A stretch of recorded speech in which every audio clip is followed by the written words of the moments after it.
Hey, hey, welcome to Front Row Promotions. How are you doing out there? Welcome to the show, Steve from Lionheart. How are you? I'm very well. Thank you very much. It's great to talk to you, Lisa. Yes, absolutely. Great to talk to you as well.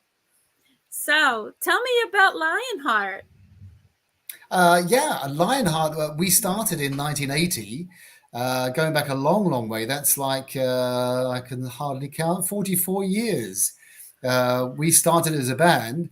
We came up really through the new wave of British heavy metal. We were playing at the Marquee and places like this a lot. And we got a record deal in 1984 with CBS Records in America here. And we released one album called Hot Tonight. Unfortunately, things went a bit pear-shaped after that. Financial reasons, and we had problems with the management, and the band stopped working for a while. We got back together again in 2016 to play a festival, and it went so well that we decided to carry on. So here we are, still releasing albums and still rocking. I love that. Absolutely. Awesome. I love it. I love the 80s. I love everything about it. Yeah, And awesome. And you're British. I love your accent. It's I love perfect. yours. Oh, thank you. I don't have like a country sound. I was brought up country, but I switched to rock and roll when I was 12. My cousin Chucky, my cool cousin Chucky, turned me on to Alice Cooper. He was my first concert. Oh, great. Excellent. Yeah. I Yeah. love country too. Really love country music. Yes. I can unwind to some of that sometimes as well. But Absolutely. Yep. yeah, full through and through. I'm rock and roll. Yeah, me too, really, at heart. Awesome, awesome. So tell me about the name, the Lionheart. What the name of the Lionheart? Oh, that was a weird one because we got together. This is myself, Dennis Stratton from Iron Maiden. He just left Iron Maiden at the time, and Jess Cox, who came from a band called Tigers of Pantang, who are also a part of the new wave of British heavy metal. And Jess and Dennis were going to do their first interview, and they walked into the pub where they were meeting the guy that was going to interview them for a newspaper, a famous newspaper in England called Sounds. And we hadn't decided on a band name. And of course, the first question that the guy asked was, well, "What's the name of the band?" And they looked at each other, and I think Jess said Lionheart, and it stuck. So it stuck for 44 years. So that's how the name came about. It was just I love it. on a whim at the time in a pub in London. That's sweet. I love that. Very cool. Very That's right. cool. I know when I went to go pull it up on YouTube, it had, like the Lionheart movie, everything comes up, and then I found the new single that you have out is Flight 19. Yes, that's right. Yep, yep. Tell us about that. Yeah, that's. I mean, the new album is called The Grace of a Dragonfly, Yes. and it has a theme running through it, which is about World War II. Um, Yes. Basically, an anti-war album. I mean, we deliberately concentrate the lyrics on the humane side of war and the fact that it's not the people that start the war that have to go and fight the war. And anyway, the kind of within that theme roughly was this story about Flight 19. It's a true story. Took place in December 1945, and five US bombers took off from a Florida air base somewhere, a training center, I think it was. And they were on a training flight, and they flew out over the Bermuda Triangle and disappeared. All five planes just disappeared. They went off the radar and Yeah. never ever to be seen again. And to this day, they've never found any wreckage. Still They nothing, huh? sometimes they look for it, sometimes think they find a bit of the wreckage from the planes, but it turns out it was a false alarm. And to this day, no one knows what happened. So that's basically what that song is about: is Flight 19. Yeah, I love it. I love the music. It's so Yeah. cool. Oh, thank you. And you're welcome. I really love the sound, all of it, and that what it's about. Yeah, it's Um, great. Thank you. you're welcome. So the new album comes out in February Comes out on February the 23rd. That's 3rd. right. And Yes, that's awesome, worldwide. That's America and Europe and Japan. It's all on the same date. sweet, awesome. Will that be on vinyl or any platform, all the platforms, or? Yeah, just about everywhere you want to buy it, you can buy it. It'll be out as a CD. It's coming out vinyl. It'll be on all the streaming platforms. But we'd much rather you went out and bought the album. I love the albums. I still have my collection of Yeah, all the albums. I still have a record player, and the speakers and all. You'll it's. never take the 80s out of me. You'll never Well, change me. Never. yeah, I think you and a lot of other people as well. I mean, I know so many people that love albums. They like the whole process of taking the album out of the sleeve and then listening to the Exactly. first side and then turning it over and listening to the second side. It's Yeah. it's a nice little ritual. Plus, a 12-inch album is much bigger and the artwork Yes. is much more prominent. So I can see the attraction there. Yes. I always loved going to whatever record store it was at the time, Sam Goody, Record Bar, whatever was out there. And I couldn't wait for the new release. Just like people wait for the movies at the new releases. I Right. couldn't Yeah. wait for the albums to come out. And then it's like, it's nice when it's crisp when you open it and you see all the art design. It's so Yeah. much more involved in it than just here's a copy of music. Here, go find that, It's just so Yeah. much more artsy Well, stuff.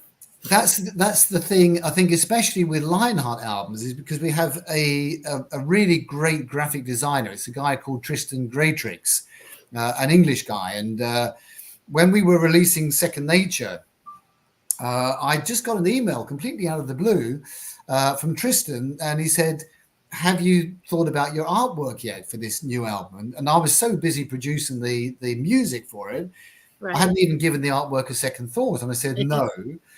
And he said, "Well, do you mind if I gave it a try?" I said, "Of course, please go ahead." I wasn't really expecting much. And he Yeah. came back with the lion's head, which is the lion's head that's on the front of Second Nature. Okay. And I just loved it, and I sent it to the other guys in the band and they loved it too. And from that point onwards, Tristan's done our artwork. And I think for this new album, The Grace of a Dragonfly, the artwork he's done is just absolutely incredible. So if you stream the album, you're not going to see the artwork.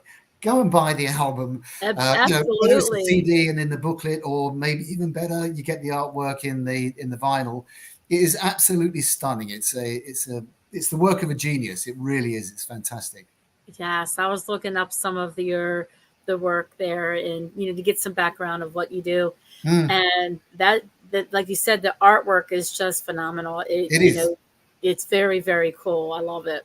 Yeah, no, he does a great job, Tristan. I think he will always do Lionheart albums. He gets what we're about. We've had other Oh, guys doing artwork, and it's not really been Lionheart, but Tristan, he understands us. that's good. He knows exactly what you're looking for and what you want. Exactly, that's right. Yeah, he does. There you He's go. telepathy there Awesome. somewhere. Yes. So how long have you, I know you said you've been involved in 40 years. Like, what point did you become a musician? Like, at what age, at your I can't get this out, your younger years? When did you start? Um, well, I started with music when I was 7, and I went to piano lessons. I went to classical piano lessons, Sweet. and I did that till I was 15. When I was 15, I went to a local bargain store and I saw this electric guitar. Looked like a Strat. It wasn't a Strat, but it looked like a Strat. And I thought it was the guitar off the back of the Layla album, from Derek and the Dominoes. Yes. There's the Sunburst Fender Strat, Clapton's Brownie, on the back of the album. And I didn't really know anything about guitars, but I just saw this guitar in this bargain center, and I went, I have to have that guitar. I was so convinced that was the one off the back of the Layla album. So I borrowed the money and I bought the guitar. And from that point onwards, I was hooked, and I've been hooked on guitar ever since. I'm afraid classical piano went out the window.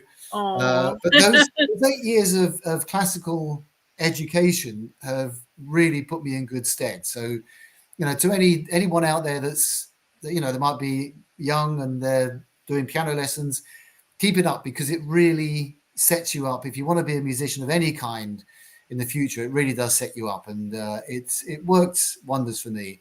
But yeah, from that point onwards, I was a guitar man, and my first professional thing, I think fully professional, was in 1977 when I joined Lyre. and they had management and they had a record deal, and so they were able. I joined the band and they put me on a wage, and I went, great, this is it, I've made it. Oh, I think I that's was so getting cool. £40 a week, which is probably about $60 a week, but in those days that was a good wage. That's good. Yes, definitely. Actually, Yes. it's a good wage these days. Yeah, that would be just like, for a couple hours of work, right? Yeah, I know. Yeah. Well, I don't know with musicians these days. I think that's probably doing quite well, isn't it? If you Yeah, it's not too bad. Yeah. certainly more than you get from Spotify, that's for sure. I'm telling you, I mean, they don't respect what you guys go through as musicians, and you gotta you bring all your equipment out, you gotta set it all up. You have to play after Yeah, you set it all up. That's a workout. And yeah, then you have to know your electrical stuff in case something goes out. And then you're yeah, playing, and then you yeah. got to pack everything down and go. I mean, that's a lot of work and travel. It's You it's a lot of don't work. realize. That's another reason why your listeners should go out and buy the CD or the album or the vinyl, because Absolutely. at least we earn a little bit of money from that. Absolutely. And then you do you have any merch and things like that? At the moment, no, but that's coming. Oh, So good. if our website is lionheartrock.com, so Lionheart Rock, all one word.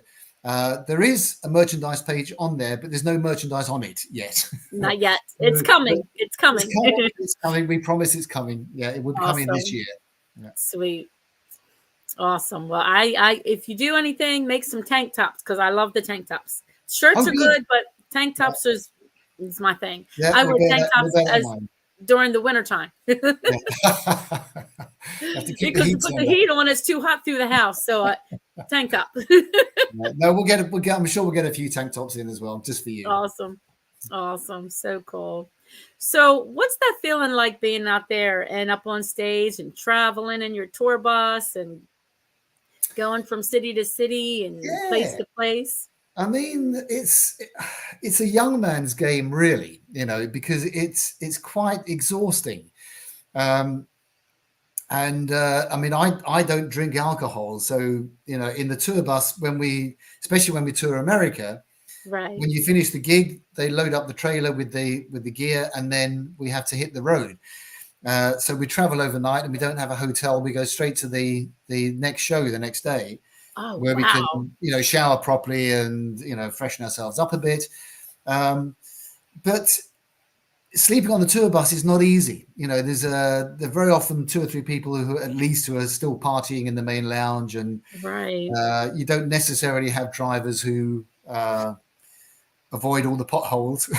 Oh, It can I be was a, going to it can say, be a you feel the bumps. How can you get any sleep, right? no, it's quite hard sometimes, and Yeah.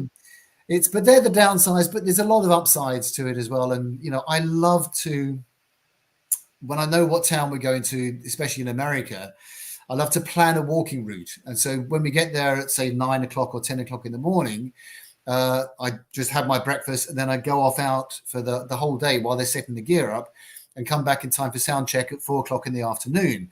So I get out and I see the towns where we visit. So that's the one of the upsides to it. And of course, the real payback is when you walk out on stage. There is absolutely nothing like it in the world. You can be as tired as you like, you can be as exhausted as you like. You can have that feeling of you just want to put your feet up and have a nice drink of milk and go to bed. But as it gets to that point where you have to go on stage, then it all takes off, and that then makes it all worthwhile. And the reaction of the audience, of course, and that's what it's all about. It's fantastic, Oh, that's fantastic so feeling. cool. Yeah, that when that adrenaline, I'm having trouble with my words today. Ah. You need some adrenaline. Adrenaline. A When you get that German. I know. adrenaline rush. I know what you mean. That stuff that goes around your body. Yeah, I know what you mean. Yes, it's just like Now, have you Now, had when any?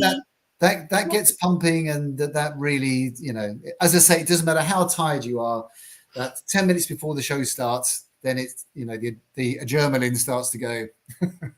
And then you're wired. It's like, here I Yeah, am. it is. Yeah, Yes, it's like the best drug in the world without having to take any drugs. It's great. that's right. That's absolutely.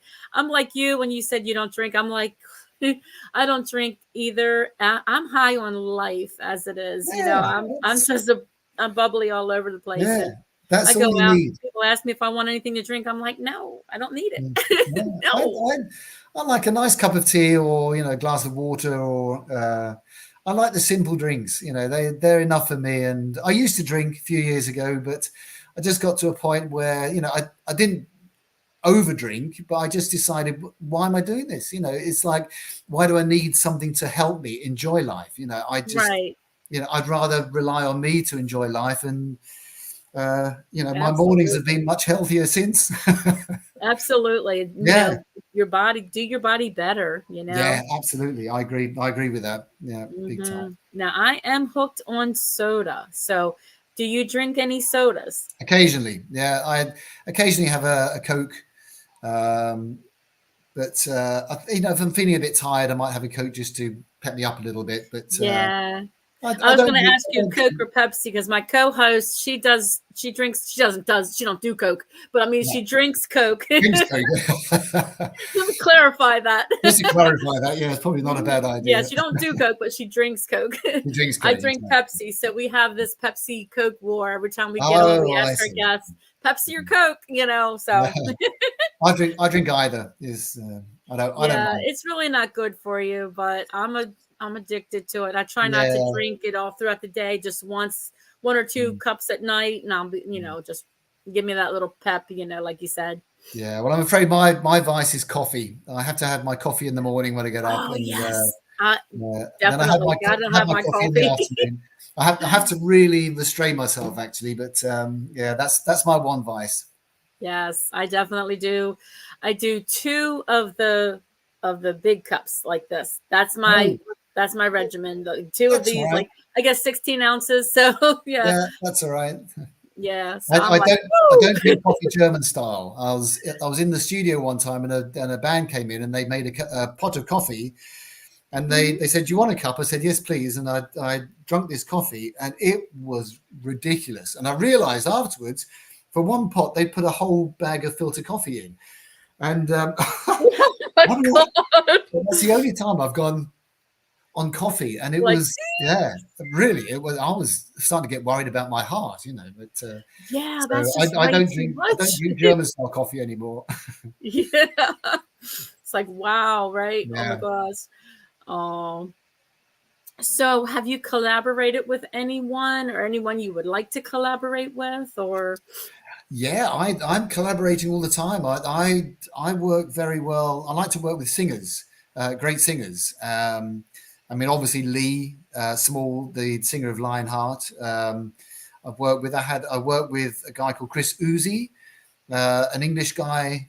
We had an album out called "Is Anybody Listening" on Oh, Escape okay, I like Records. That that. came out 2 years ago, I think it was. I've been doing some work with Robin McCauley, of course. Robin Mhm. and I are very, very close friends. Steve Overland, I'm starting to do some work with now. He's the singer of a band called FM. So I do a lot of collaboration work with singers because I write the backing tracks, send it to them.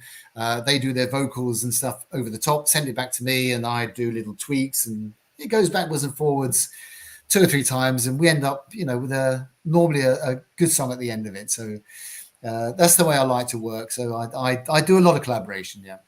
That's cool. I like that. Very cool. Now, as you were traveling, I want to jump back a little bit. Have you had any like wild stories you want to share, or anything on like on the road that you can share? Well, they're probably wild stories I prefer not to share. Yeah. I believe it. Yeah. Like, I can tell you. I mean, there's been a couple of Spinal Tap moments. I mean, I was there was what we supported. I was in a band called Liar. That was my first professional band I was talking about, yeah. and we supported UFO back in 1979. That was the first tour that they did without Michael when Paul Chapman had just joined the band, and it was promoting the Strangers in the Night live album. And the tour was finishing at Hammersmith Odeon, which was the major gig in the UK. Hmm.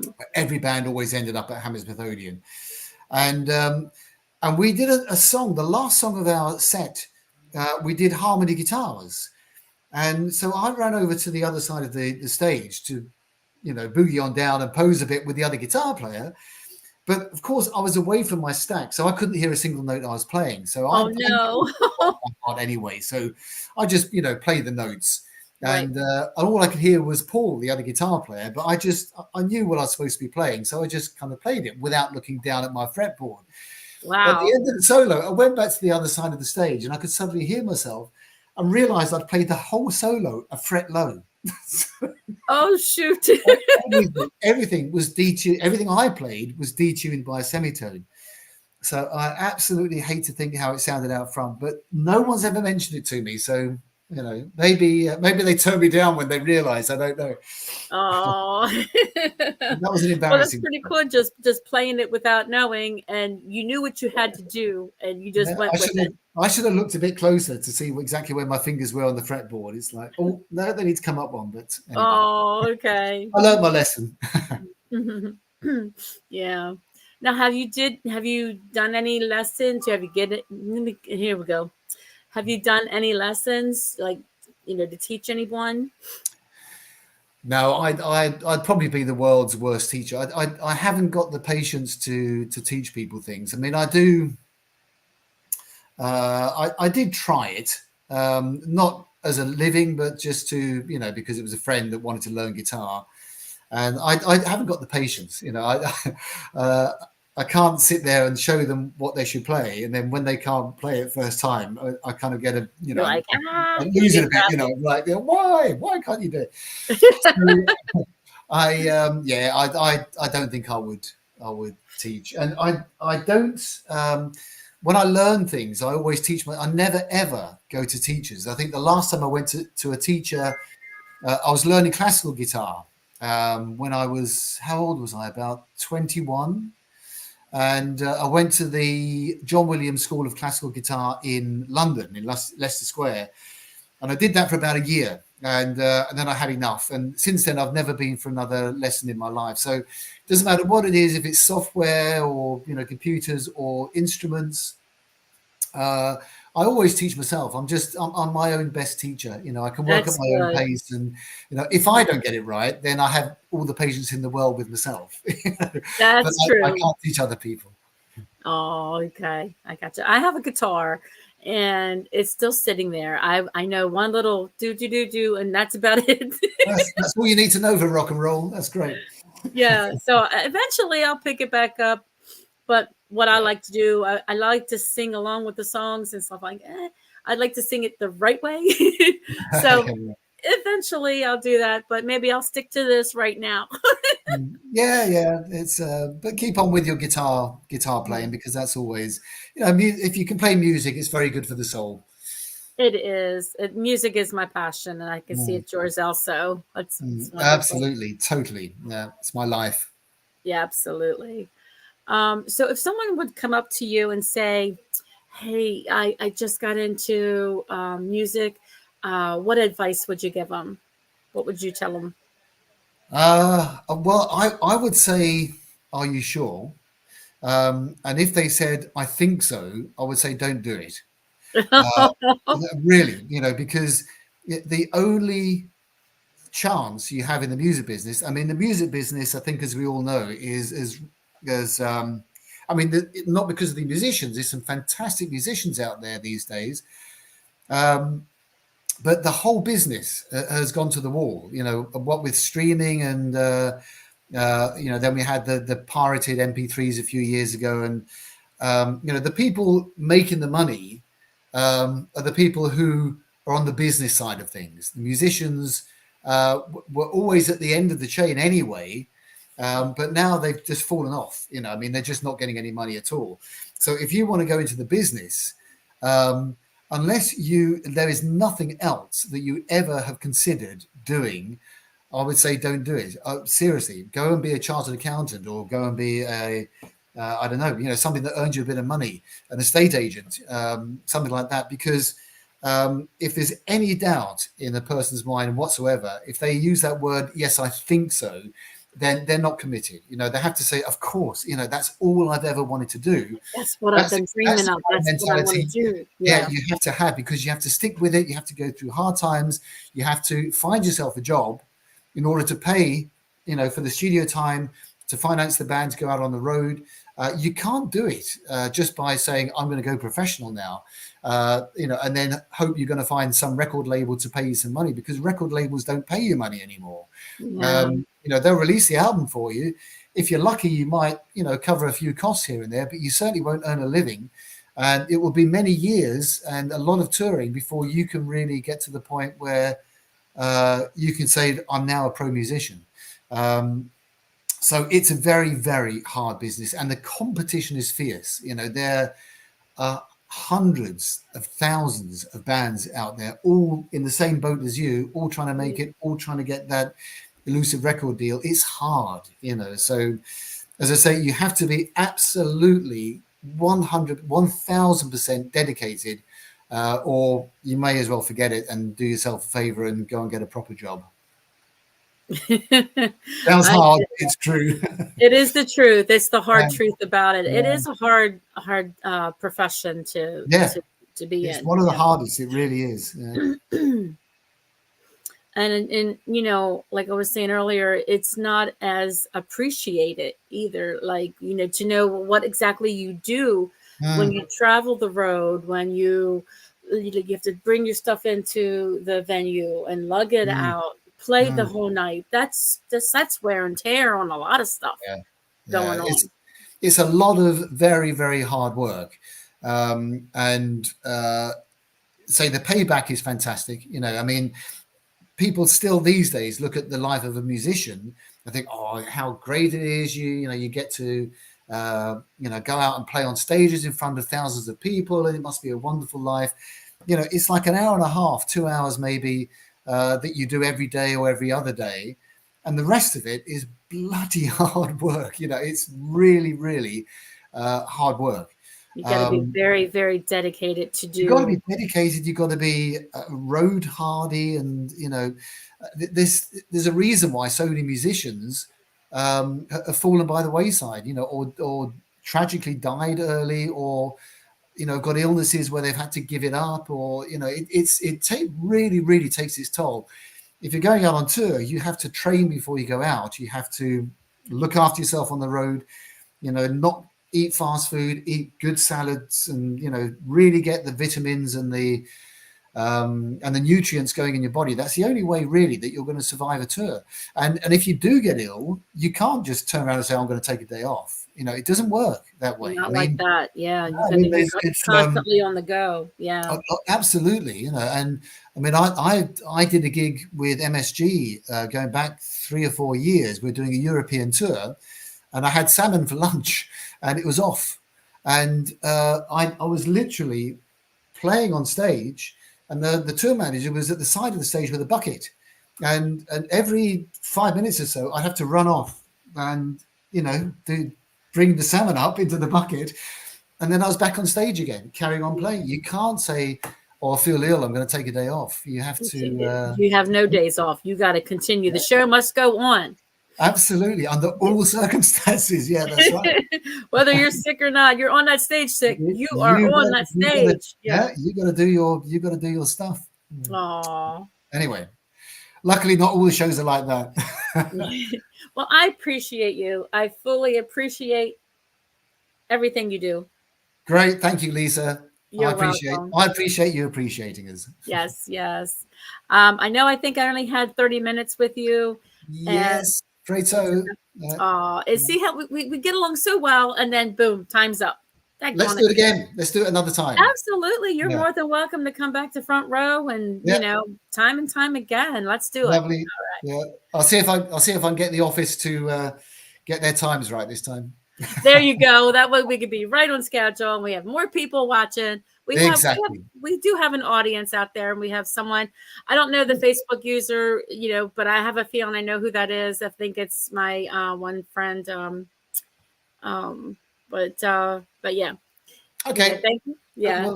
We'll do it again, Lisa.